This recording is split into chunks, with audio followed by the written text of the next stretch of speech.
Well, boys and girls, here we are again, another episode, another day, and I cannot wait to get on the water. It is a beautiful day in East Tennessee. We are on a little mountain lake in southeast Tennessee, and I got a kayak tournament here coming up on December 9th, I believe is what it is. It's that first week of December, and so I'm up here to figure this place out a little bit. I've only ever been here once, and I don't know a ton about it, to be honest with you. And so I'm here with Anthony and Michael.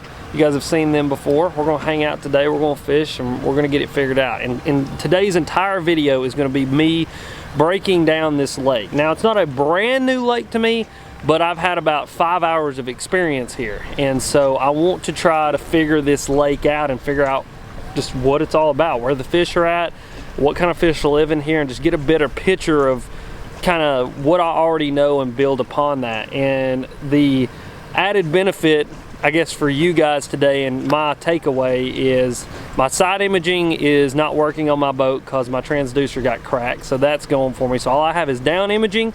I can get the water temperature and I can figure out how deep I am, but I have zero cell phone signal, so I can't get on Google Earth and look at anything. And so this is going to be a true look at how I break down a new body of water and how I figure a lake out and try to put fish in the boat. So that's what we're going to do today, and hopefully you guys will enjoy today's episode. All right, so what's the first thing that I would do on a lake like this? I pull up here, I'm trying to figure this place out. What's the first thing that I'm gonna do? And I asked Michael and Anthony both. I said, guys, what are the questions you would ask me coming to this lake? So I have a little bit of experience here, not a ton. Like I said, about 5 hours of fishing here. And last time that I was here, I caught them cranking on bluffs. And it's not really super surprising about this lake because it is straight up and down from what I can see and what I can understand. Now, I'm out here in the middle of the lake right now. Anthony and Michael are getting some things, tied up, but I'm gonna head shallow here in just a second and we'll start breaking it down. But the first thing that I'm gonna look at, obviously, is the way the lake lays out. It's very deep, 23.5 to 40 foot deep seems to be the kind of average depth of this lake. The second thing that I'm gonna look at is the water temperature. The water temperature is 62, so it's still fairly warm. This water is not that cold, and so I'm gonna be able to get those fish to react to something. And the first thing that I'm going to pick up is some kind of reaction style bait, a jerk bait, a crank bait, a spinner bait, something that I can bring past those fish really fast, hit that instinct for them to have to eat it and get them to eat it, and start figuring out where these fish live up shallow first. Why would you start shallow? Why would I start shallow? That's a great question. Because for me, that's where I find my confidence at. Now, some people, that you're around and that you fish around, are gonna go out deep first. They're gonna get on those graphs and they're gonna start graphing. And that's where they find their confidence. But with me not having any mapping here, which that's something I don't have right now, my map chip does not work up here. I guess this is just one of the lakes that's not on it. I'm gonna start shallow because I don't even know what the bottom looks like in this place. I don't know where the high spots are at. I don't know where the low spots are at. I don't know if there's any dips or depressions or anything like that. And then with the added benefit, I don't have Google Earth. I can't figure that out. So me going shallow is gonna be the quickest way for me to break down what I'm looking at, and being able to get that reaction bite. Hopefully shallow is gonna give me a key to where I can run to something else that looks like just what I caught them on and put more fish in the boat. So that's why I'm gonna start shallow and not deep. That's pretty much the simple fact. But looking at it right now, 61 to 62 degrees. We're gonna get up here on the bank. We're gonna start breaking this place down, and we're just gonna try to figure out where they live, because that's gonna be the biggest thing, is figuring out where they live, because there is gonna be an area on the lake where they concentrate more than any other part of the lake.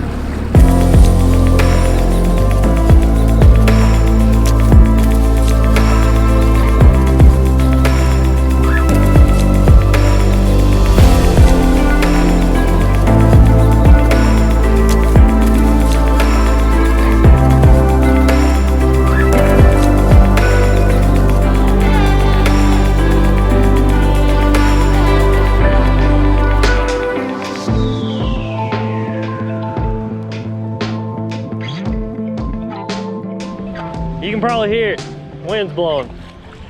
So here's what I'm gonna do. I can't fight this wind. There's too many leaves that have been blown up on this bank that it's making it way too hard to fish. So it's a waste of my time right now. I'm not fishing effectively. So what I'm gonna do is I'm gonna run that direction and I'm gonna try to find a place that's out of the wind. And I'm also gonna try to find where the river channel swings. And if I can find a bank that's where the river channel swings into or pushes into, I feel like that's gonna be a better use of our time is to stand out here when it's freaking gassing like this. So we're gonna sit down and we're gonna run up here and we're gonna try to get out of the wind really quick, because that's gonna, like I say, be a more effective use of our time than fighting the wind.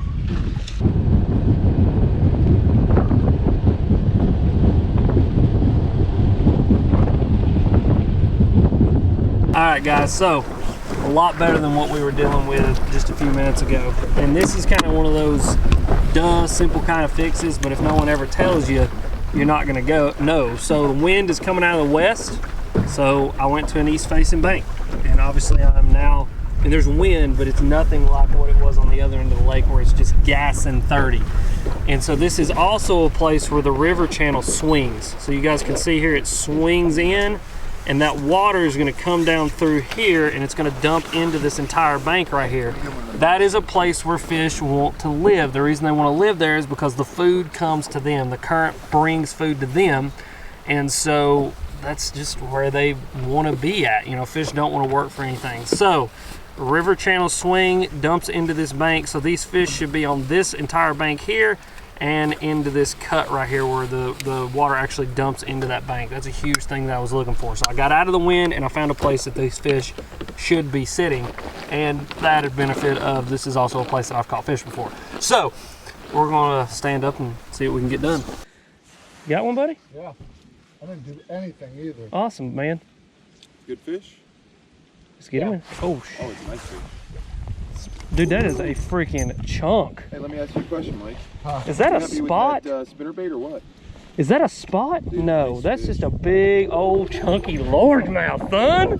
Hey, good job, buddy. I wasn't doing nothing. All of a sudden, Michael I wants just to be on YouTube. That is awesome, man. Let me see. All right, guys, so there you go. Channel swing bank's already paid off there. Awesome fish, buddy. That is a good fish. It's quality. It's what I want. It's what I like to see.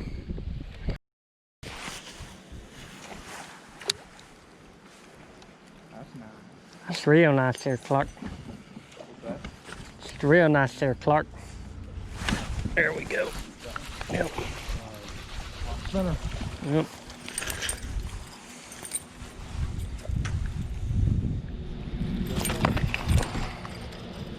You done? I mean, Lord.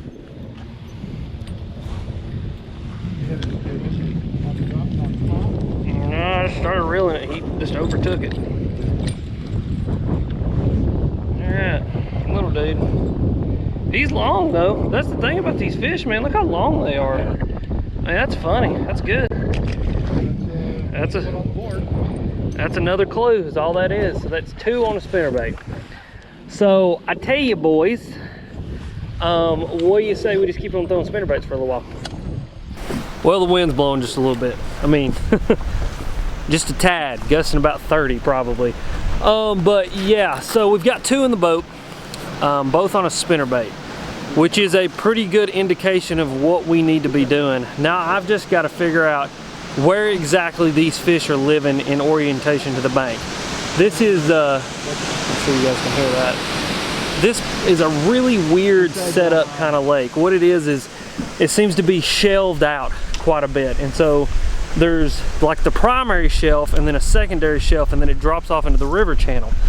And both the fish that we've caught have been on that first shelf, but the one that Anthony caught, which was kind of weird, and I'm gonna have to put this camera up because it's about to start raining, was like staged on that secondary shelf, and he let his spinnerbait fall down there to it, and that's when he got bit. But we'll talk about that more here in just a minute. It's starting to rain. I'm gonna get this camera put away so it doesn't get ruined, and we'll keep piecing the puzzle together and just breaking down this lake. All right, guys, so we have made our way up into what I would consider the river portion of the lake. A lot of current. I guess the current's coming out of the dam. I can't see the dam, but I saw a warning sign up there, so that tells me that we are up here. It also tells me that we're in the river because I can see a shoal up ahead of me. I can see some big rocks, and we are currently in 3 foot of water. So Michael had a question, and he asked, when we're coming into the river system, are we finding more residential fish that are going to stay shallower in this area because of the stability of the water, with the fish setting up for the bait to just pass on through? Yeah, so when you are in this shallower water, and that's why I love rivers, is you're gonna deal with more residential fish that live in an area all year long that don't move a whole ton. You know, this river, if you think about like floating a river in a kayak, or you know, if you're lucky enough to have a jet boat or a river boat and be able to go fish in the rivers, the fish that live in that area, they stay in that area. It's just their river fish. That's their entire life. Their existence, it just revolves around living in that river. And it doesn't matter if you're fishing below a dam, if you're fishing a natural river, whatever it is, these fish are gonna live here. And that's why I like river fishing. Number one, because most of the time it's gonna be power fishing, but then number two, I'm dealing with residential fish that are just, in my mind, a little bit easier to find, and I really enjoy this shallow water kind of stuff. So we're gonna check this out. I'm gonna kind of explain some of what I'm looking at and what I'm doing to you guys to help you out, because river fishing can be tough. I mean, it can be hard to catch these fish because you've got to really know what you're looking for. And so we'll break some of this down, hopefully catch some of these fish up here and put some more fish in the boat, because boys, I tell you, it's been a little bit of a struggle today, a good old-fashioned East Tennessee grinder, but nonetheless, we're having fun and we're trying to catch some fish, so let's get after it.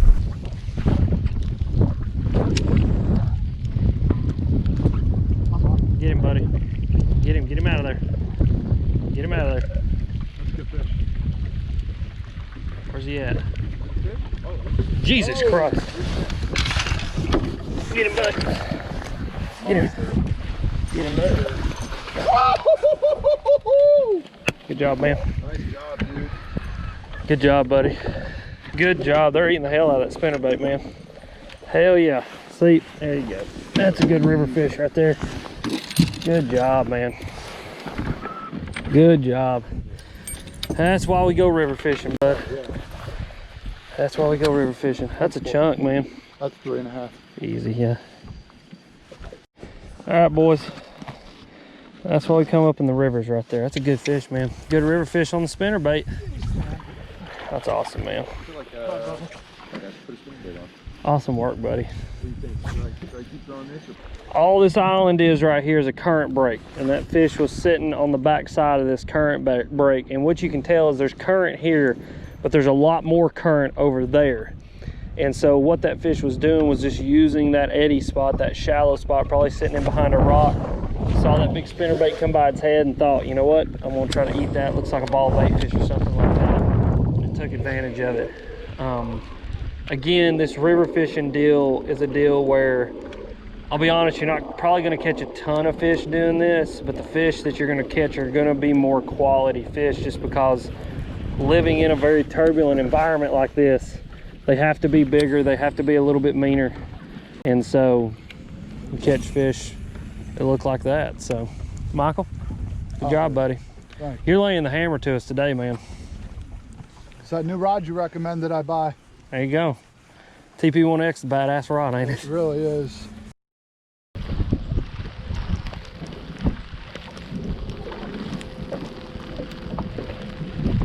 See that?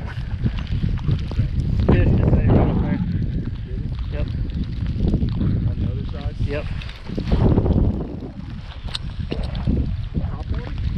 Yep.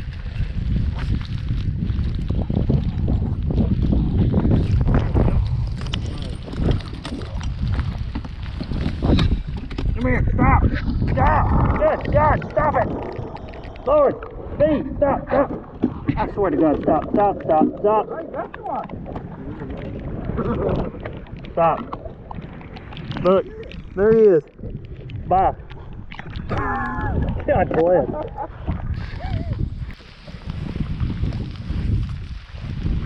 did he just throw at? Good one. Oh my God.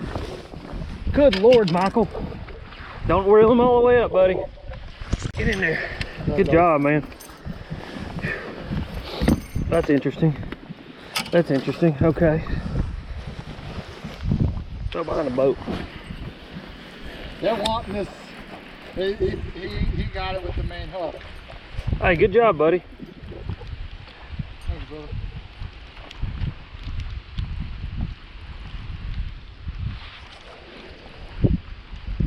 I thought that fish was a lot bigger than that, man. I did too. He flashed sideways and I was like, uh-oh. Yeah. Good fish, buddy. Okay. Little chunk natty. Buddy. Little chunk natty. Dude, you're kicking our ass. Like, what's the deal? He's got the spinnerbait.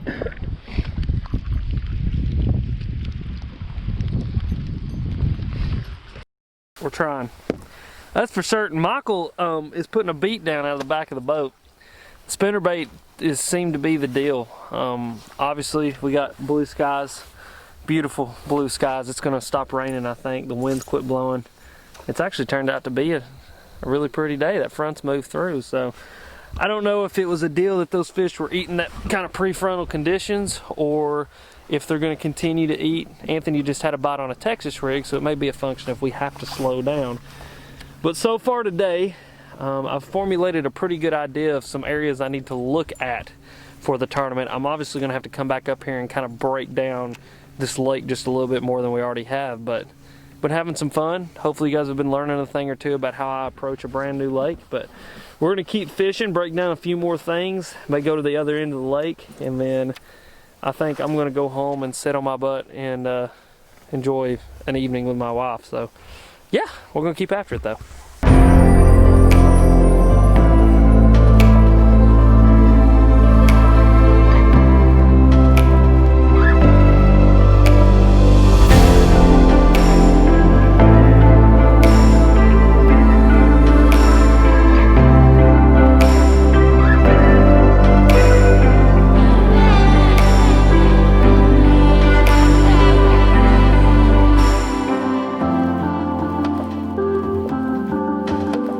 Colin, give me one more shot here. Give me one more shot.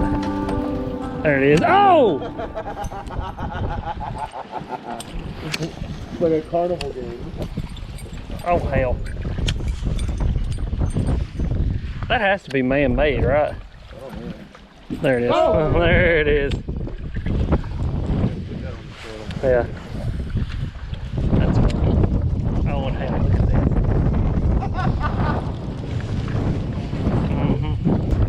Wherever that dog. Where did you? There we go. Right up on the bank, son. Hello, dude. All right. I mean, dude, what were you even thinking, son?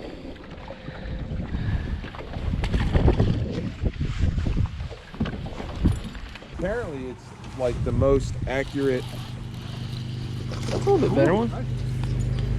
Look at him. Oh God, he is PO'd. Hey, that's all right. That's a nice little chunkity dunk. Thank you, sir, for a good time.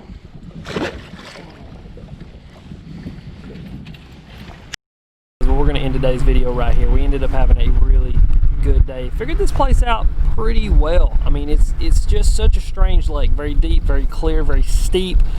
We ended up seeing some bait fish towards the end of the day, just little bitty glass minnows.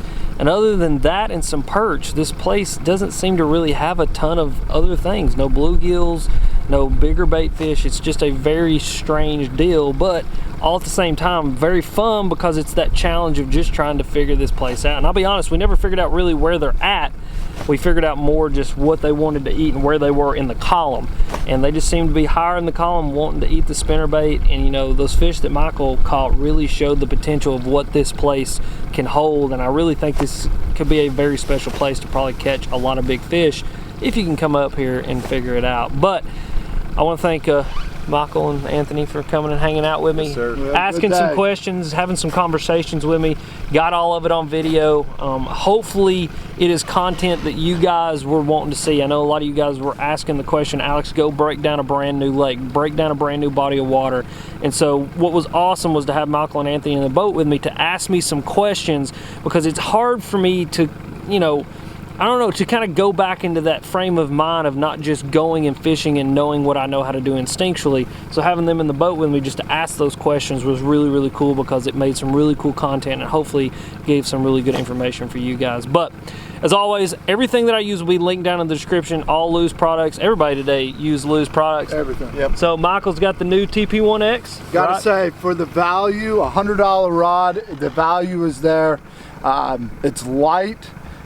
It feels great in your hand all day, and power fishing from morning to night. I mean, it just... We also used your link, and it was here 2 days earlier. We came in 5 days. It's a great way to do it. So there you go. There'll be Tackle Warehouse affiliate links down below. I'll link all the gear that we all used so you guys can go check it out. I think, Michael, you were throwing a KVD spinnerbait. I was throwing a Megabass spinnerbait. He was throwing his on a TP1X. I was throwing mine on a custom rod. Both were 7.3 medium heavy moderate fast by Lew's, and you know, really awesome rods for throwing a spinnerbait on using Strike King line. Decked out in the AFCO today. I have to give a freaking huge shout out to AFCO because they kept me warm all day long. I had the Hydronaut on when it was pouring the rain. I've got the new Reaper windproof on right now, and I'm comfortable. And so all that will be linked down below. Go hit those links. They help me out, help to keep putting gas in the truck, into the boat, and just keep the channel going. But I'm gonna quit like rambling and carrying on, because I'll be honest, I'm tired. I've been like tongue-tied for the past 5 minutes. I've refilmed this probably 3 times, so I'm gonna shut up now. We're gonna go put the boat on the trailer. But as always, you guys are Sweet. Thanks for watching.